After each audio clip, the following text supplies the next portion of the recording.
Elbow Grease Productions, in association with MichaelJacksonInsider.com, presents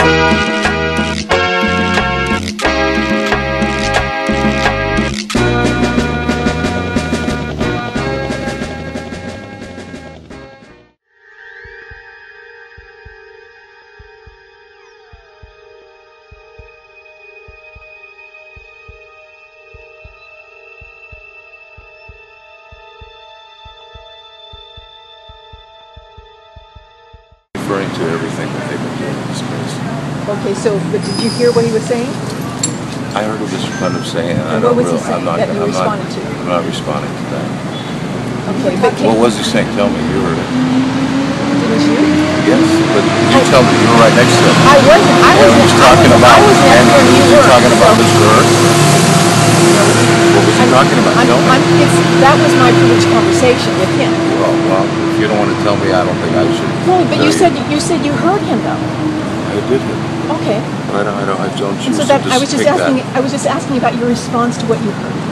I responded there. You heard my response. Well, one comment he made that I noted, I think, to you, he says, I think he's just afraid of the truth. He did say that I'm afraid of the truth, and my clients are afraid of the truth. And my response is, well, where's Mr. Anschutz? He knows the truth. He was involved in all of this. He wanted to meet Michael Jackson before he would agree to put out $35 million. There was a meeting. He discussed everything with Michael Jackson, including leading him on that they wanted to make movies when in fact they didn't with Michael Jackson. All they wanted to do was make as much money as they could off Michael Jackson. And they've come here to court and asked questions of an anonymous. Did you consider that he was acquitted, that he was charged with molestation? Not that he was acquitted, that he was charged. Did you consider that he held his child? That would in some way affect the sales of tickets when in fact there's a record selling at the O2. No artist had ever sold out the O2 or any concert at that time. So why would they now come back and bring up those incidents when in fact they had no problem with it when they signed a contract and advanced $35 million? Why would they do that now? And so you believe they would have no bearing at all in filling those stadiums? Absolutely not. And they didn't have any problem at the O2, and AEG had internal emails that said they were going to go to India. They were going to go on a worldwide tour, yet now, you know, emails speak the truth usually, but when the AEG witnesses come here, they remember nothing. You saw them. It's been a long time since they testified, but it was clear that they were severely impeached. They had no memory. It was a lawyer-created defense by Mr. Putnam and his law firm. Shortly after the lawsuit was filed, we will establish that Mr. Putnam met with Frank DeLeo and Mr. Gongor and Mr. Phillips when Mr. DeLeo was supposedly had been Mr. Jackson's manager, was having private meetings with Mr. Putnam, the lawyer for AEG, who was representing later Mr. DeLeo's family, and sent an email that said there was no computer and no documents when we approved that was false. And his client was held in contempt of court in Ohio. Can we talk about what happened today? Yeah, I've already answered those questions. No, you have. In regard to Earp's estimate and the fact that they were essentially trying to rip it apart, saying it was like 10 times more than anything Michael had ever first of all, Michael Jackson had not toured since 1997. Michael Jackson's demand of his tickets was unprecedented. Michael Jackson had the largest selling albums in the history of the world. Now we are in 2009, and the ticket sales at the O2 speak for themselves. They had no problem holding all of that money. They had no problem wanting to do a world tour. They had no problem extending the shows from 30 to 50 and pressuring Mr. Jackson to do that. Yet now they want to say, oh, he would have never sold any more tickets. He would have never gone to another tour, contrary to everything they wrote internally to each other. So, you know, we got a long way to go, and what lawyers say is not evidence. It's what the jury's been hearing in this trial. And I think the AEG witnesses, I sure hope they come back. Because I got some more questions to ask of these people. I sure hope Mr. Anschutz has the courage to come to Los Angeles, where he's making billions of dollars off the people there in the city, and talk about what he knew, how they called Michael Jackson a freak, how they had no respect for Michael Jackson and his family, and they continue to show AEG has no respect for Mrs. Jackson and Michael Jackson's children. What were you referring to in the hall before the yelling happened about Mr. Anschutz and the lawsuit? Well, no, I was saying that, you know, Mr. Anschutz has been involved in plenty of lawsuits, and they wanted to bring out that Michael Jackson was a lawsuit. What does that have to do with this case? That was my question. We're not bringing that into this case because it doesn't have anything to do with this case. Yet they want to say somebody sued Michael Jackson. Should we come in and say Mr. Church was sued? Staples Center's been sued numerous times? AEG's been sued? No, because that doesn't have anything to do with this case. The case is, did AEG hire Dr. Murray, which Mr. Phillips admitted shortly after it occurred? Were they negligent in supervising and retaining Dr. Murray? It seems pretty obvious. And what are the losses that occurred as a result of that? That's what the case is about. It's not about if somebody alleged something against Mr. Jackson or Mr. Anschutz did this or that. It doesn't have anything to do with the case, but they want to get into that. They want to get into, for example, did Taj Jackson write a text message, or excuse me, a Twitter where he criticized Grace Ruamba? Now, they looked through 4 years of text messages and found that when it turns out it was Nancy Grace. Again, they were trying to mislead the jury. But they spent time with all their lawyers to go through that, but they couldn't spend 20 seconds to check out Dr. Murray. What does that tell you? Well, they have the resources, they have the ability. When they want to do it, they can easily do it. But when they want to make money off of Mr. Jackson, they chose not to do anything. So that's where we are. All right. Thank you very much. Thank you. Thank you. I'm still talking.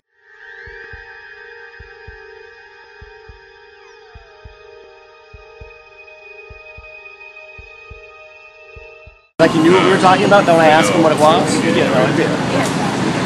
Hey, Hi. so you wanted to ask me something? I'll do whatever you like. You okay? I'm okay. I'm good. Right over here. Where do you want me, sir? Right over here. Okay. Here, we need your back towards There you the go. dark back. Whatever you need. That's fine.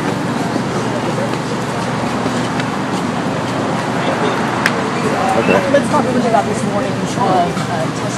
We saw a different side of the calculations. Yeah, I think. Well, you saw another side because you saw that they were based on nothing. I mean, I think what you're seeing in plaintiff's reaction is after 12 weeks, they've been doing this for 12 weeks.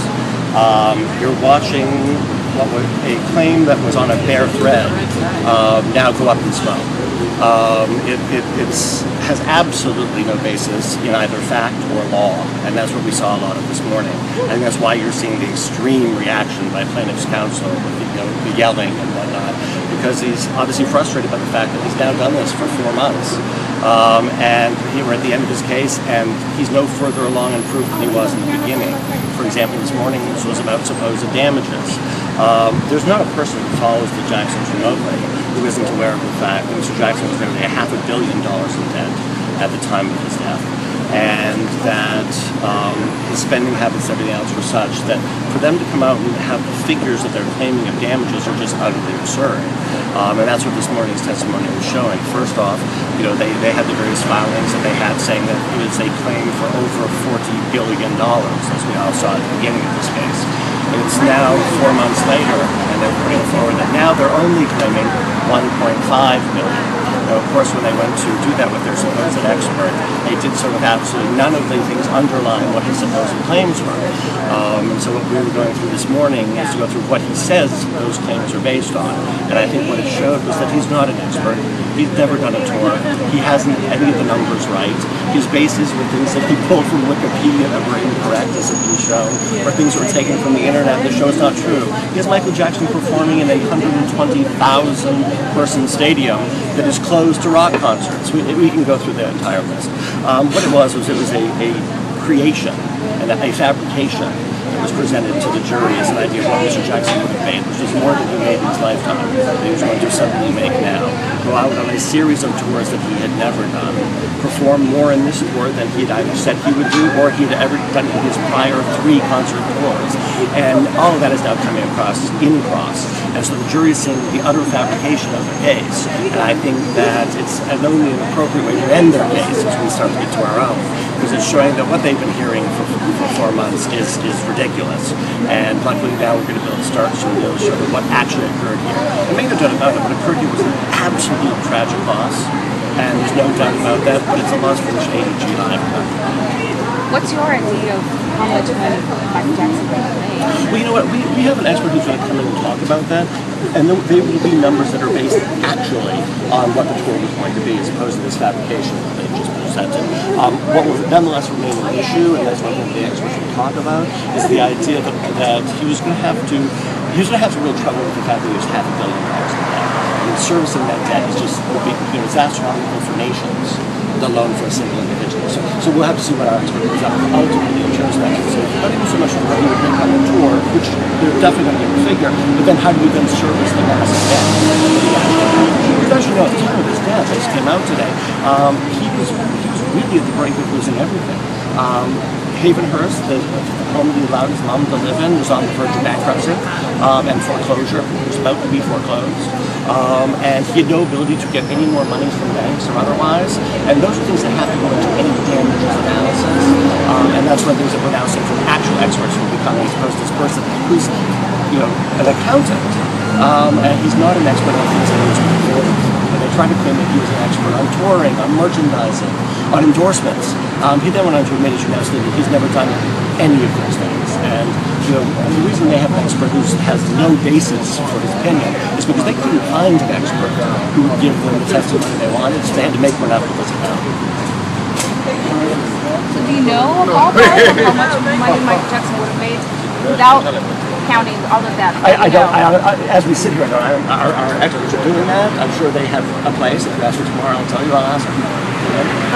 Mr. Panish seems to be very serious about Well, what you saw him do today is what you see him do every time they have a really bad day in court. Every time they have a bad day in court where suddenly their witness shows that what they're saying is absolutely not true, he goes out and tries to attack somebody else. It's a little bit the hide the ball game. You have a terrible day in court, so you come out and talk about something hideous that happened somewhere else in the hopes that no one will notice that you had a really bad day in court. So after You feel you had a bad day in court? yeah, that's what we were just talking about. Yeah, they had a miserable day in court because it was shown that their expert wasn't an expert, and that he based his numbers on sheer fabrications. And so as a result of that, he comes out on the side and wants to talk to people, wants to talk about something else other than what happened in court, is what happened in court. So he came out and said, once again, trying to attack the entrance, trying to say, he should be here, he knows the truth. The court has now ruled 3 times that there's absolutely no basis for bringing him here because he has nothing to do with this. And everyone knows that, including Mr. Panish. He's only saying it because he would like people to focus on something other than the fact that his damages expert was neither an expert nor having the answers. Now, granted, AEG didn't say we're going to get the show. There were some sort of information to see this through the emails that, like Ms. Strong had said, that there was some hopes. Potentially it would have gone worldwide, gone around. Oh, there's absolutely. What do you do? Let's be clear about what it actually does and what actually occurred here. It's terribly important. If you look at Mr. Jackson towards at the height of his fame, 2009 was not the height of Michael Jackson's fame. It was about 25 years after the fame. At the height of his fame, you saw it was shown today. He was giving worldwide tours on 70 shows, 80 shows. That was the extent of it. What happened in 2009 was we announced a very limited show, if you would call it, actually fast, which is we announced that we were going to have a show, one tour in London. That was what was announced, and it was called This Is It, meaning in London, this show is it. This is it. This is the last thing he's ever going to do. As a result of this being his final performance ever to be at the O2 London, there was enormous response, understandably, and therefore we sold 15 shows. Sold out in 2 hours. And it did. It was incredible. Record. Oh, great record. I absolutely agree. No, what happens, however, if you look at all of the contracts and the way contracts work, is when you're negotiating a contract, you negotiate for should something be continued. You don't put yourself in a position where you renegotiate later for continuations of things. So if you look at the actual contract, if you look at it, you'll see this. What the actual contract says is, hi, we're agreeing to this number of shows. Ultimately, it's going to be 50 shows. And were it to continue thereafter, were it to go worldwide or otherwise, there are ways that you're going to do that, and that's what follows in the contract. You saw it in Kenny Ortega's contract. Kenny Ortega's contract talked about him working on just the This Is It show for London, but then said, should it go to other venues, this is what will happen.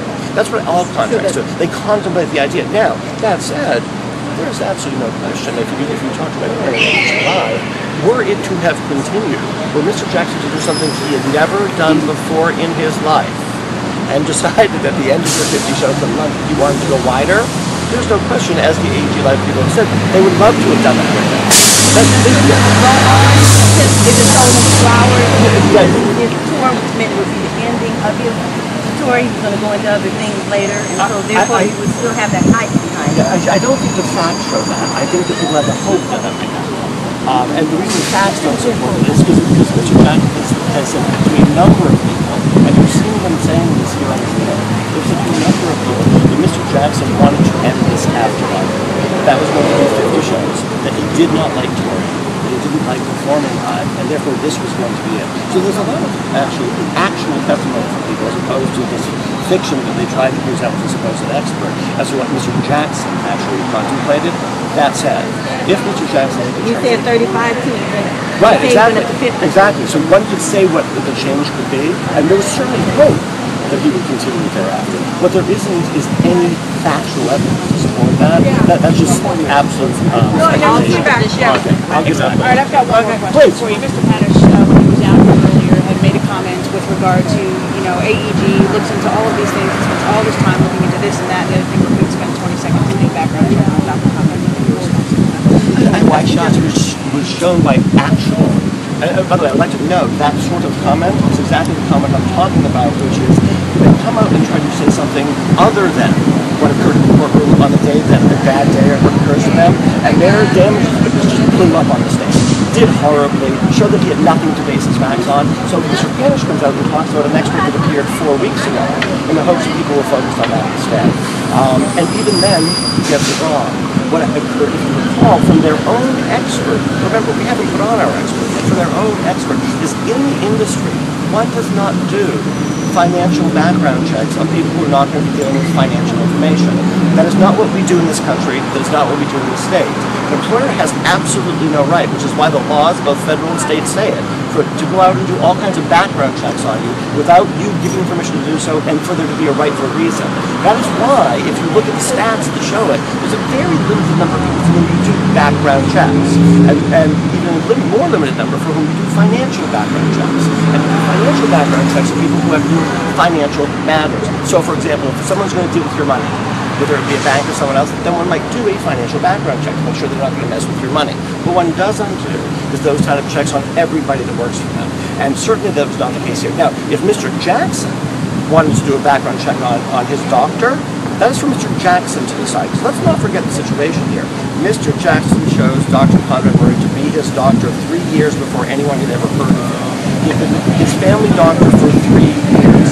He came in and asked AEG if they would forward the money during the tour to his doctor for his services, as he did with everyone else. That would not cause AEG to suddenly say, you know what, Mr. Jackson, I'll do that, but first I want to do a background check on your doctor. The reason for that is AEG has absolutely no right to determine who Mr. Jackson's doctor is. That was for Mr. Jackson, and he did so. Was AEG forwarding money as they said they would do? No. Or were there restrictions on it? As also the evidence has shown, the only person who ever paid Dr. Conrad Murray was Michael Jackson. There was never any monies paid to Dr. Conrad Murray by AEGLive. So AEG was, in fact, denying Michael Jackson the money that they said they would forward to pay for the doctor as well as others? No, what we said was this. We said that if it was ever agreed, remember there was that agreement that was being negotiated? If Michael Jackson ever agreed to that, we would then pay. Your soundbite seemed to be stating that AEG only agreed to advance Michael Jackson the money for Conrad Murray. Right, we agreed. So if they agreed to do that, did they actually follow through or did they deny him? He died. He died. We agreed to it once Mr. Jackson signed the agreement saying that he wanted us to do that. What happened was he asked us if we would do it, and we said we would do it. And then we said, okay, we got to have an agreement where this all works, where you say that that's what you want. And then if you do that, then we will advance the money. Since that never happened, no monies were ever advanced. All right? Are you saying it's against the law for people to do background checks on just everybody? Different types are against the law. It depends on where, both federal and state. And the reason is, for obvious reasons, just because you work for someone, it doesn't give an employer the right to look into your background. I wish you would tell them that to some of my employers. They regularly give background checks to everybody. That's not okay. What do you do for a living? Well, I'm a teacher. I've been a teacher, and Sometimes- I'm also in the media. Sometimes with media will never do that. So Right. No, but I'm talking about as a teacher. You're welcome. Sometimes you're welcome. Sometimes teachers they'll do it because it's care of children. Sometimes it depends on the school. And yeah, there's other. All right, you know, nice to there's see you. other things. All right. All right. Yeah. Goodbye. Thank you. See Bye-bye. Bye. Thank Right, to get what you Thousands believed Tupac did it. Millions believed Elvis did it. But did Michael Jackson really do it? E-movie book, Pseudocide, Did Michael Jackson Fake His Death to Save His Life? By author Pearl Jr. It's the most shocking true story of our lifetime. Order yours today. Go to michaeljacksonpseudocide.com. That's michaeljacksonpseudocide.com.